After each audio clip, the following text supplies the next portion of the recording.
The fact is that this was a very respectable setting in which people were discussing that possibly torture can be justified by virtue of the fact that we now have this very unusual enemy. As Stephen Holmes explained, I think this put it very succinctly, the logic behind torture is really a very simple one. To respond to the savages who want to kill us, we must cast off our Christian liberal meekness and embrace a healthy savagery of our own. So, that is really the logic. You might recall, some of you, this kind of culture talk when Abu Ghraib first hit the media. You might remember, for instance, people saying, mostly the military, but an amazing number of journalists picked up this line, the idea that sexualized torture was simply a culturally specific interrogation method. Do you remember that? It fit very nicely in with the clash of civilizations thesis. The idea that because of this clash between the West and the non-West, the clash in values and all of that, that pyramids of naked men forced to simulate having sex with each other was everywhere to be understood as nothing more than a contemporary form of interrogation. Very few in the media then questioned the Orientalist underpinnings of this kind of claim.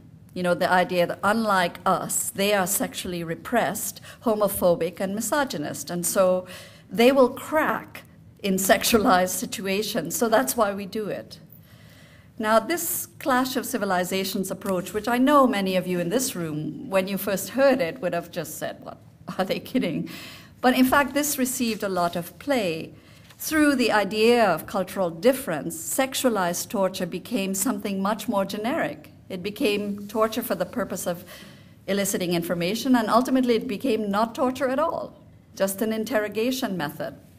And a very well-known journalists, I wonder sometimes if they feel a little ashamed for having jumped on that bandwagon then. Mark Dana, for instance, who says a different thing these days, he said at the time, well, the photos are really like staged operas of fabricated shame. What we really intended with these photos was to intensify the prisoner's guilt feelings, increase his anxiety, and so his urge to cooperate. So there's a kind of, instrumental use given to it. But of course, if you're going to go along this line of a culturally different enemy, you're very quickly in the domain where Americans are marked as modern people who don't subscribe to puritanical notions of sex or to patriarchal notions of women's role. The Iraqis, of course, are exactly the opposite. And in this kind of culturally specific explanations, torture actually drops out of the picture. Now, that kind of culture talk does still persist. It persists, for example, in sort of well-known right-wing spaces like Fox News, where you can hear journalists like Heather McDonald saying, the Islamist enemy is unlike any the military has ever encountered. They don't give up information. They don't play by the rules of the Geneva Convention. Interesting that she should say that because someone else doesn't play by the rules of the Geneva Convention as well. And they're mainly interested in homosexual sex. That's Heather McDonald, Fox News. So confronted with this kind of uncivilized enemy, Americans had no choice but to turn to various stress techniques, some of which she acknowledges may have gone a bit too far. She doesn't like the idea of dogs, and she's a little concerned about waterboarding. But on the whole, her conclusion is, what could we do in this situation?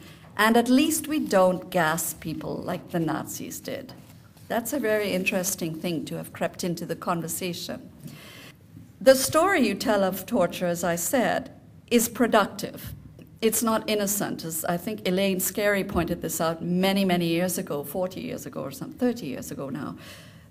If you call torture an interrogation, this is a productive fiction that stops the pain from penetrating your consciousness. The story actually does that for you, and I think that is a very important point. But today, 5.5 years later, if you're actually tracking this sort of thing and you're willing to put Fox News in a special category, what you really find is that there are, in fact, many people who are condemning torture these days. It cannot be said that there are no voices condemning torture. There are people condemning torture. And so what I want to think about are those people and their relationship to the people that talk this culturally different line. So on the whole, Americans have engaged in a public discussion about the meaning of Abu Ghraib. I wonder sometimes, do you think we have engaged in a public discussion about the meaning of Maher Ara's experience? I don't know, but Americans have engaged in this, and in many sites they have actually done so as critics. And there's been an enormous amount of cultural production around this, films, popular ones like Rendition, but also documentaries, and the one that I will speak about tonight, Standard Operating Procedure, is by a very well-known documentary filmmaker, Errol Morris, who did Fog of War and so on. So they have really engaged in it a lot. Most of these critics, the vast majority, have engaged on the issue of torture by focusing on the corruption and illegality that characterized the Bush regime. That is the line of thinking. There's also been a lot of information about torture. We all know the techniques, for example. Strangely, and what I'm going to propose tonight is that we know a lot about torture, and we know a lot about unscrupulous leaders, but it's torture without torturers. And that's a very significant omission in my view, because that is a very productive thing. And I want to talk about what does that produce. On the very rare occasions that the question is actually taken up, what made it so easy for American soldiers to be torturers? They're never called torturers, so I shouldn't even ask that. What made it so easy for them to do whatever it is they did at Abu Ghraib or are doing elsewhere? What enabled torture and so on? That too has been met with a fairly standard answer. And some of you will already guess the answer because you will have heard this on CBC shows, on films and so on. And the answer, quoting Stanley Milgram again and again and again, the experiments at Stanford, the idea that once you create a torture culture, ordinary people find it easy to torture. So, you know, the idea is pretty much Rumsfeld made them do it. Because if you have unscrupulous leaders, people will just fall in line. If torture is sort of policy, they just fall in line and do it. The problem with that, not that there aren't, you know, unscrupulous leaders, the problem with that is that they don't explore what torture is actually doing for the torturer. And a crucial part of the picture sort of drops out.